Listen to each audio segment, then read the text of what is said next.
Hi everyone, welcome back to the channel. Today I'm going to show you how to do the exhaust, variable valve timing gear or phaser, and the timing chain for this 2015 Kia Soul with the 2.0 liter engine. This procedure should be the same for a lot of Hyundai and Kias with the 2.0 liter engine. My name is Jeremy, this is Region Automotive, and let's get to work.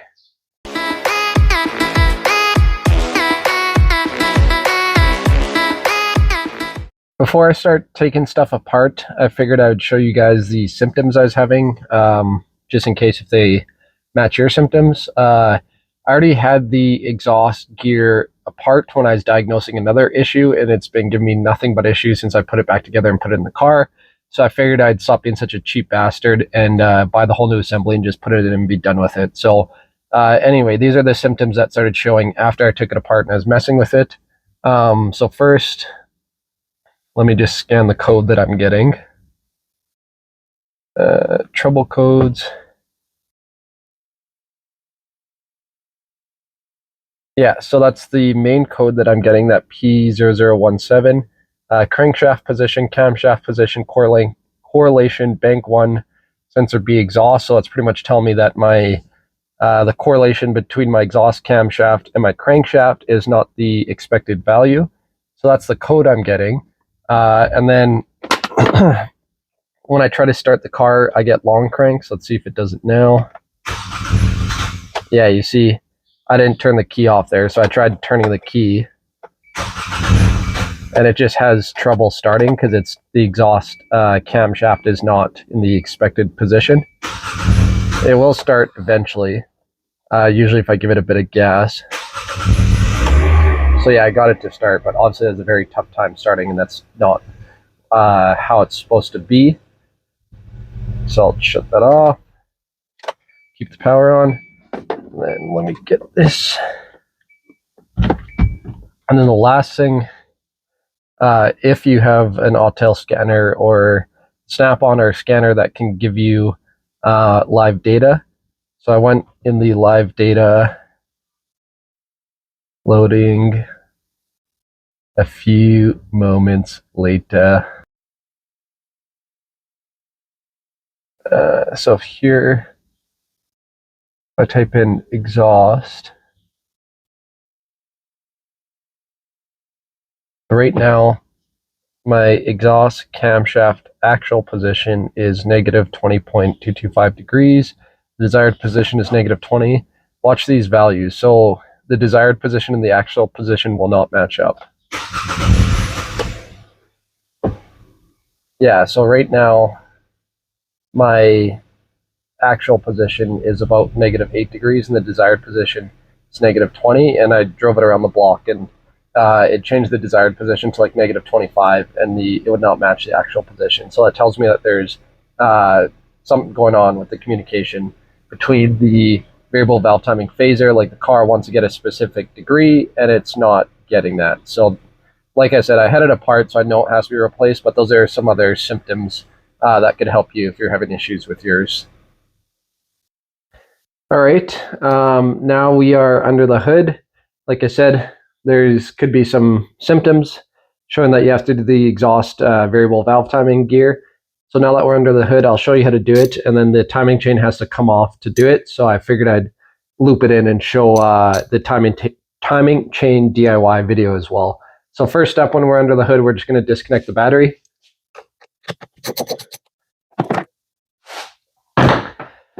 Next step, take off the engine cover. It's just held in with rubber grommet, so it just pops right off.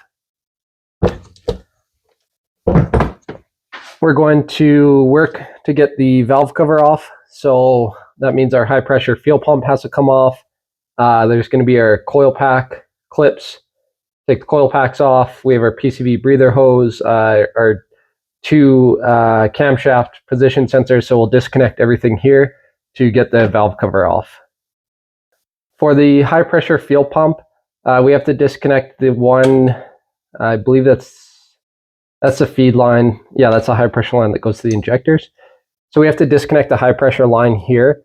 One way to do it, you can run the car and take out the fuel pump fuse and let it run down to bleed the pump, but I'm lazy, I guess. So I'm just going to disconnect the line. But when you do, like, you will get fuel spray. So make sure you have rags and stuff to just cover or catch the fuel as it comes off.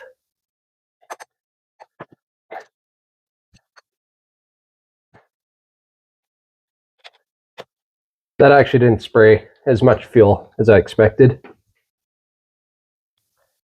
So once you have the high pressure line disconnected, I like to leave the feed line connected because I just don't want to mess with this clip connector here and break stuff. So pretty much what I do is I take the clip, the line out of the clip here, and there's two 10mm bolts holding it on, and then I'll just take it out of the way because this is flexible.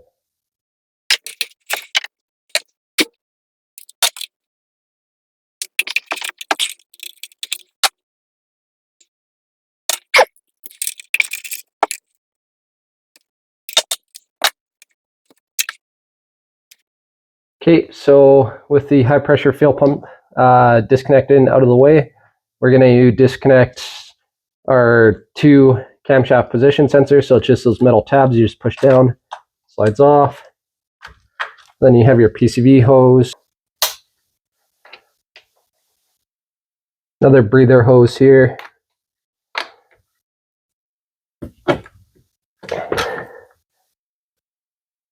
Next, we'll do the coil packs. So these are pretty simple push tabs.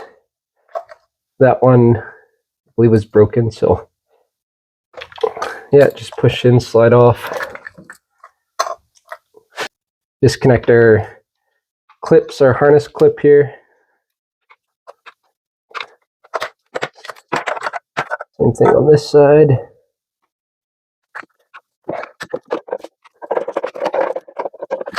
I just disconnected the, that actually is the feed for that exhaust variable valve timing. I disconnected that so I could just pull the harness out of the way. Remove the coil packs with the 10 mil.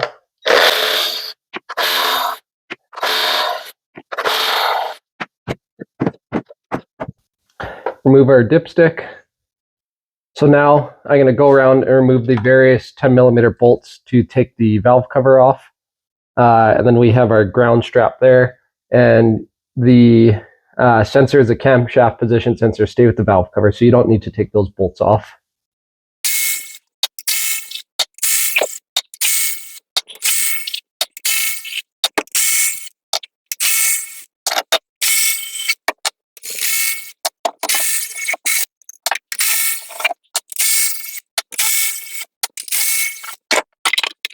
So with all the bolts off, obviously the valve cover just pulls right off. And then you just kind of lift and get it out of this fuel pressure line there. There you go. All right, a couple small steps has happened. I didn't bother showing it on video because, again, it's pretty standard stuff. So I just jacked up the car, got on jack stands on both sides, took the skid plate or splash shield off. To do so, you have 1, 2, 3, 4, 5, 6 10mm bolts if all your bolts are there. Mine definitely were not. And then at the front here, you have 1, 2, 3, 4 of these fancy, they're those, I hate these trim clips where they have the Phillips. You have to spin the Phillips and then like put pressure on the trim clip to like catch the threads to get it out. Let's just pretend that I did that and I didn't forcefully just pry them out. But anyway, for the splash tray, pretty standard. You got your, whatever I counted there, 6 10mm bolts and 4 trim clips at the front. And then I jacked up the, or not jacked up, I supported the engine just with a block of wood there on the oil pan. And then I pumped the jack a couple times just to take the pressure off the engine mount because we're going to have to get the engine mount off. So for the engine mount, we're going to take this top bracket off, and there's a lower mount we're going to take off. So for the top bracket, you have 1, 2, 3, 4 17mm, 3 nuts, 1 bolt.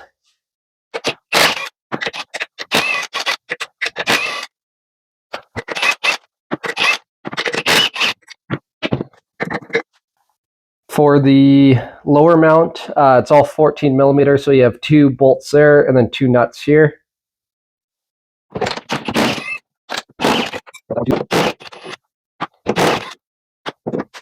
With the engine mount out of the way, because I've done this job a couple times now at this point, I know we have to remove the water pump pulley, and we're going to have to take the belt off, but I'm going to take the 4 water pump pulley bolts off with the belt on, just so it's easier to break them loose. To do so, 10mm wrench is pretty much the only way you can get these.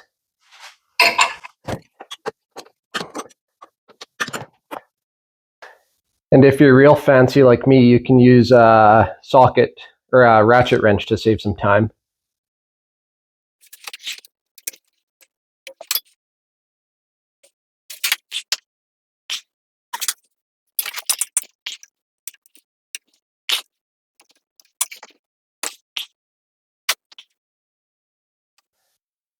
To make that bottom bolt easier for myself, I'm going to take the tire off, and then there's a splash shield I'll show you.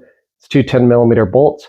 And then I'm going to rotate the engine because that bottom bolt's like right at the bottom, right by the frame rail. So I'm going to rotate the engine so that bolt is on the top, and then it should be easier for me to thread off. Okay, so I have that, passenger side tire off. And then the 2 bolts I'm going to take off.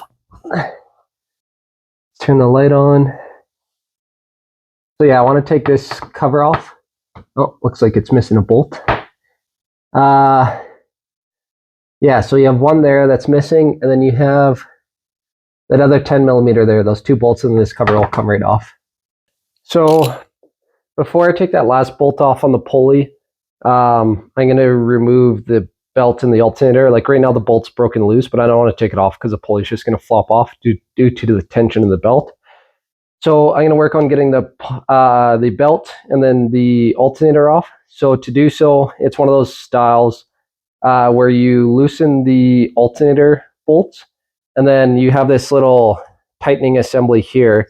And as you tighten it, the alternator pivots up and tightens on the belt. So we're going to remove it. So we want to loosen all our bolts first, and then we'll back out this 12mm adjuster bolt there. So first, there's the 12mm adjuster bolt, and then you have the 12mm bolt that's fixing the adjuster. So first I'm going to loosen the 12mm bolt that's fixing the adjuster.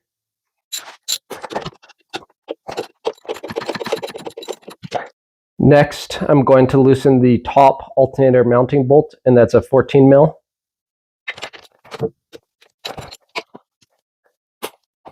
Okay, so with those, the adjuster, what I called it earlier, the adjuster mount or fixed bolt, that's loose, the 12mm, and then the top alternator bolt, the 14mm. So now I'm going to back off the 12mm adjuster bolt until the belt is loose enough to take off.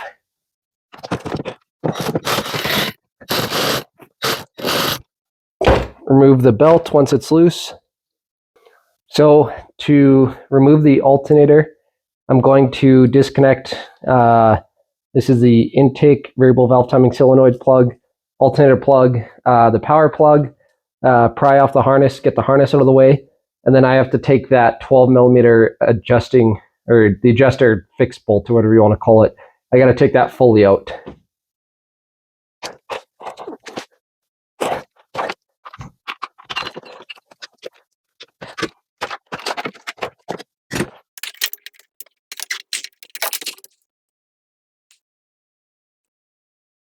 Okay, yeah, so I got that adjuster bolt out. Yeah, so it's a bit of a pain, but the alternator will come out from the top. You just kind of got to finagle it. I'll try to show it my best on the camera here.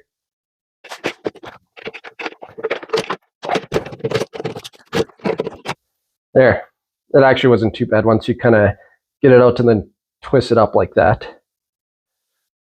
So now the alternator is removed. I'm going to remove that last bolt on my water pump pulley.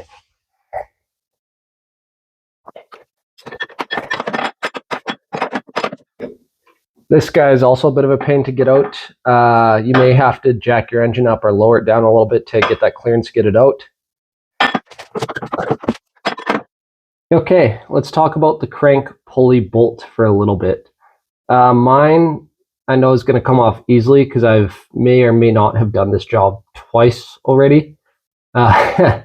maybe ask me down below in the comments, and I may tape out the full story of what's been going on with this car. But like I said, I've done this so many times, I want to do DIY video of the timing chain.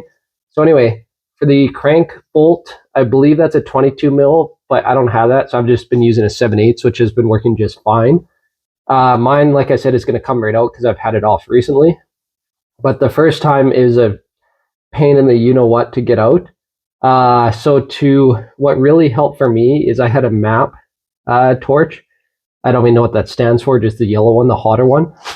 So I heated the crap out of the bolt, just kind of like around like the bolt head, around the flange face there. I heated the crap out of that and I let it cool down, and then my electric impact zipped it right off. So to do so, you may need to heat it, and you'll definitely need either a way to hold the engine to use a breaker bar, but if you have a high torque electric impact or an air impact, that would be my recommendation.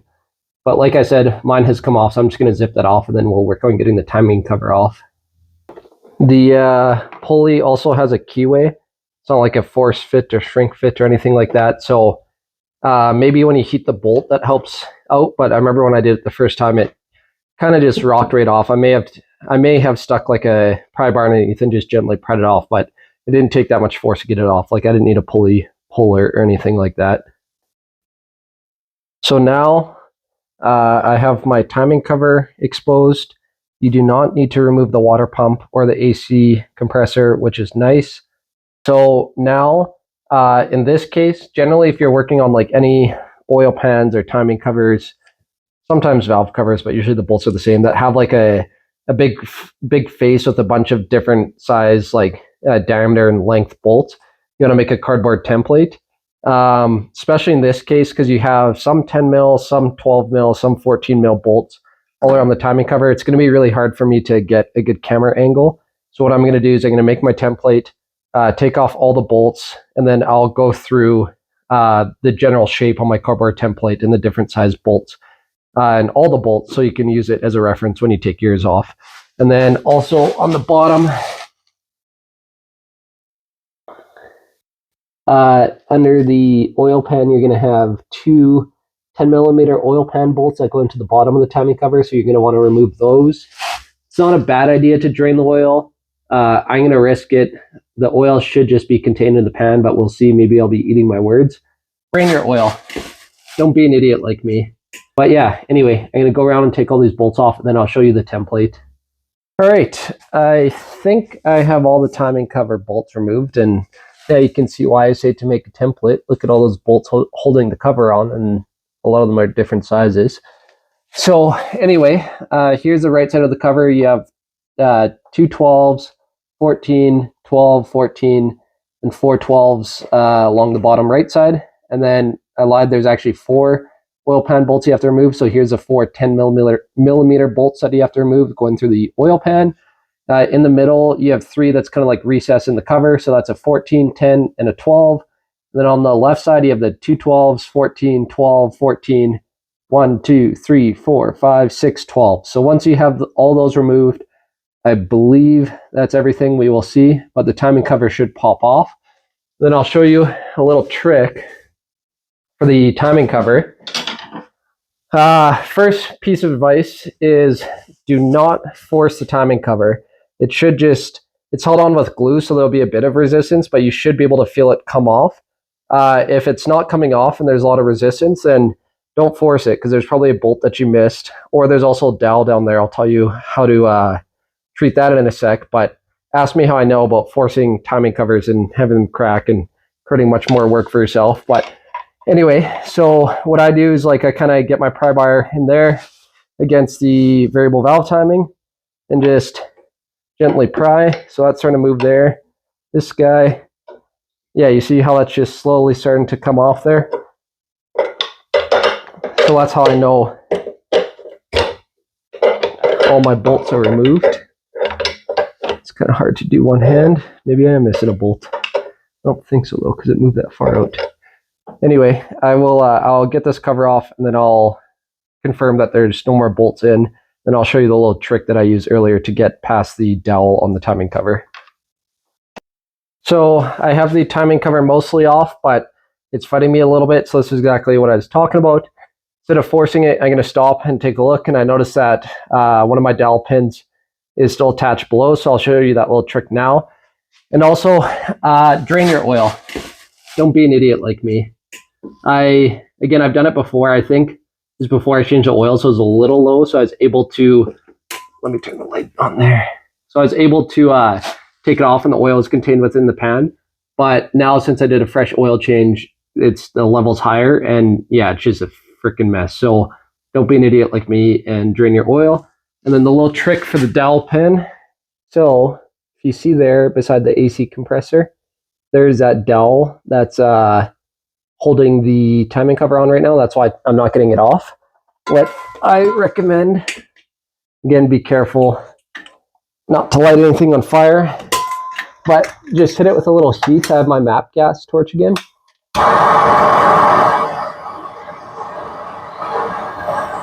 Just a little heat in the cover will expand it.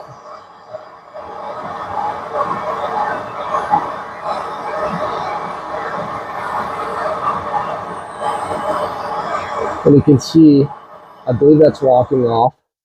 But now I'm going to give a gentle pry around that area, and it should pop right off. Okay, just like that. I had to jack the engine up and down a little bit to get clearance for the timing cover, but that was all the bolts. And then I heated around the cover. Yeah, I don't know if that honestly did anything. I heated around the cover, but the dowel pin still stayed in the cover. So instead of prying, I just kind of worked the cover gently back and forth until it cleared all the components, and then I wiggled it out. So yeah, anyway, that's the timing cover off. And then here, again, you can see my mess of oil in the oil pan. That was stupid. I should have drained it. I'm going to have to figure something out before I put it back together. And then I'm going to set, so what I like to do is put the crankshaft gear back on as a spacer. And then I'm going to tighten up that 7/8 bolt. And then I'm going to set my timing. I'll rotate it until I'm happy with my timing marks. And then I'll show you where the marks are at before we take the chain off. Okay, so for the timing, you want to rotate your crank until the on your cam sprockets there, see those two lines, how they're pointing towards each other? So you want to rotate the crank until those are pointing towards each other, and then you'll see little dots on the gears. Those should be pointing up, and this is actually a relatively, I don't want to say simple, but easy. Well, it's simple, the timing system. Sorry, let me catch my breath. Too much running around here before I record. Anyway, it's a relatively simple timing system. I really like, actually this is out of all the timing belts and chains I've done, this is one of the better systems to line up the timing. So yeah, you have your two lines you line up there. Then you have your dots on the gears. But what I'm looking for is that dot on the crank gear. And yeah, so like I said, it's a relatively simple system because when we set up our timing, those two yellow links will correspond. Too much talking without breathing again. Jeez Louise. Anyway, the two colored links, the yellow links there, will line up with the dots on our camshafts, and then the orange link will line up with that dot on the crank. And then once you have those all lined up, you know your timing's set. So with that being said, I'm going to take the chain off now, and to do so, I'm going to remove the two 10mm bolts on the tensioner there. That tensioner will pivot out of the way. I'm not too sure if I have to remove this tensioner to get the chain off. We will see.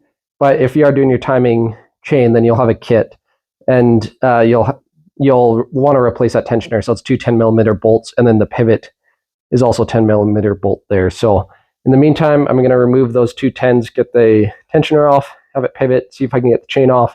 If not, I'll take off that. I think I've been saying tensioner this whole time, but I meant to say guide. I'm going to take off that guide if the chain won't come off. Pretty sure I have been saying tensioner. Yeah, so you'll have your tensioner and then your two guides that you have to remove if you're doing the full kit. Okay, I found it's actually easiest to get the chain off. I took this guide off first, and that gave me a lot of slack, and then I took this guide off, and I lied, they're actually not 10, they're 12 millimeter bolts. Those two are 10. Okay, now I'm going to get the exhaust VVT off. To do so, it's a 14 millimeter bolt on the end of the camshaft there.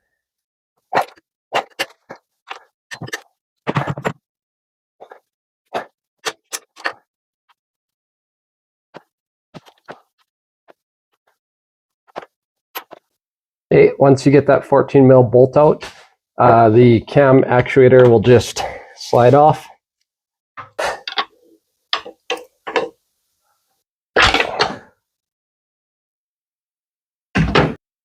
Okay, so now I'm going on with the new actuator, and you'll have a dowel pin on the back there, and you're gonna slide it on the cam and gently rotate it, and it's only gonna slide in one of those slots. This is a common issue, actually. This is the main reason why most people replace these actuators, is because that dowel is sheared off. But yeah, anyway, put it on, and then you rotate it until you slightly feel the dowel click in.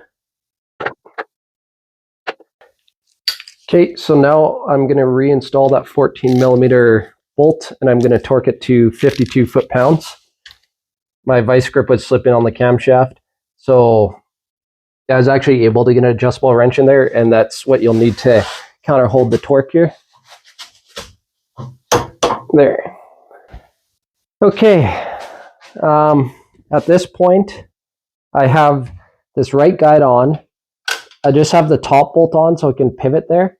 I have the chain off of the crank gear.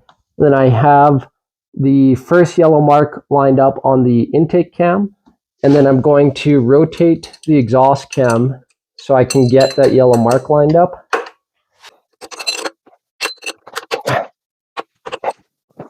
Okay, so I had to again rotate the exhaust cam. I have the yellow mark lined up with the dot on the exhaust VVT, and I have the yellow mark lined up with the dot on the intake VVT. Now I'm going to go below and put the orange link on the dot on the crankshaft gear. Okay, I double checked. I have my yellow links lined up with the dots up here. The orange link lined up with the dot down there. I'll show you once I get the guides on. So now I'm going to get the guides on to kind of hold the chain in place. Okay, so the timing chain tensioner, I'm going to torque to 10 foot-pounds. I found varying torque specs online. They're a little lower, but since these are 12 millimeter head bolts, I'm going to go for 10. Just make sure to double check your torque specs before you torque it.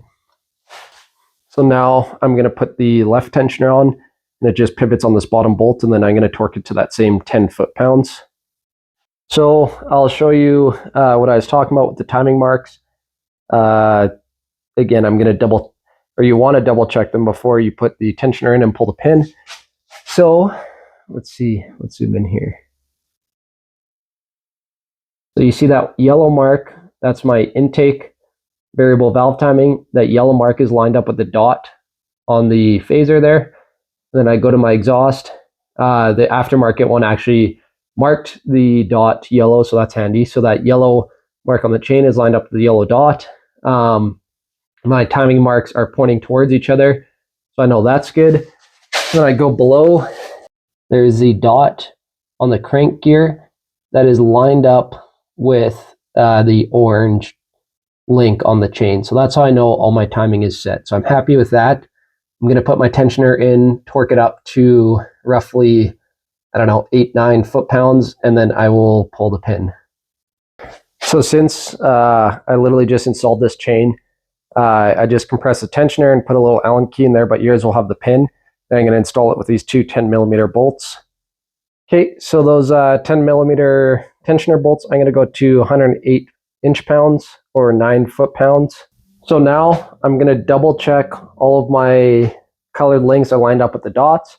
If I'm happy with those timing marks, I'm going to pull the pin, and then I'll rotate the engine a couple times. So I just rotated it over a handful of times. I was happy with the compression. Made good compression. I didn't feel any valves or pistons or hitting or anything. And then I just rotated it. And I just double checked that my lines line up there on my cam gear, so I know those are in time. And then if you want to double check the timing on your crank, you'll have to put the timing cover back on, And then there's marks on the crankshaft gear that'll line up with the timing cover. But for me, I'm confident because all my colored links lined up with the dots and my cams are perfectly in time. So I'm going to put everything back together and then we'll fire it up. So like a complete and total amateur, I forgot to turn on my mic for this video, so you'll have to deal with my voiceover in the meantime. At this point, I'm just telling you how I cleaned up the timing cover. I used just a classic razor blade and then some Scotch-Brite to kind of get all that old gasket material off. Don't forget to clean and prep the bottom surface of the timing cover. And then also there's the pass-through bolt holes in the middle. There's 3 of those, so don't forget to clean and prep those as well. And at this point, you'll want to get new O-rings for the oil pump that passes through the timing cover. There's 2 O-rings there. And the oil pump has 2 flats on it. So when you go to put the timing cover on the engine, you want the 2 flats to line up with the 2 flats on the crankshaft. So make sure you have that clocked properly. I would recommend doing a couple dry fits where you install and remove the timing cover before you put the glue on, just to get the fit of how the cover is going to go in, and then make sure your oil pump mates with the crankshaft properly. Also, don't forget to prep the gasket mating surface on the engine side. And same thing, you have the 3 pass-through holes for the bolts there, so that could be easily forgotten. So don't forget to clean and prep those as well. Don't forget to clean and prep the top surface that's sticking out there on the lower oil pan. So here I'm showing you my little trick. I lay a bead of the RTV silicone, and then I like to smear it with my finger over the whole sealing surface. Reason being is the sealing surface is pretty much going to go metal to metal, so I'd rather have the whole surface covered with a thin film versus a thick bead that's just going to get smushed out unevenly. Last little reminder to put a couple generous dabs of RTV sealant where the upper oil pan meets the lower oil pan. Also, don't forget to apply RTV sealant to the bottom of your timing cover where it mates to the lower oil pan. So here, I found it was really handy to take out the timing cover bolts per size, and then as I torqued them, I checked off on my template beside the bolt that I torqued. So it helped me keep track, because again, there's a lot of bolts that keep track here. So it helped me keep track as I installed the bolt and torqued it to, I'm going to call it spec, I guess. So for the smaller bolts, the 10 millimeter, I torqued to 9 foot-pounds. And then the larger bolts, there's the 12 millimeter and the 14 millimeter, I torqued to 14 foot-pounds. Finally, I'm showing you under the hood here. Everything went together in reverse, and there's really nothing to mention. If you have any questions on reassembly, just let me know down below. All right, this part gets me excited because I actually fixed a problem for once. I wish I spent a little bit more time looking at these values before when I was having the issue, but pretty much what I was showing you here is now the desired position actually matches the exhaust crankshaft position, because my exhaust VVT is now functioning properly, and then obviously my code went away. So at this point, I was pretty happy considering it's now working properly. I'm no expert at reading lips, but at this point, I was probably saying something along the lines like, all right guys, there's a completed repair on my Kia 2.0. That's how you do the timing chain and exhaust VVT. Like, comment, subscribe, and let me know if you have any questions down below. Have a good day.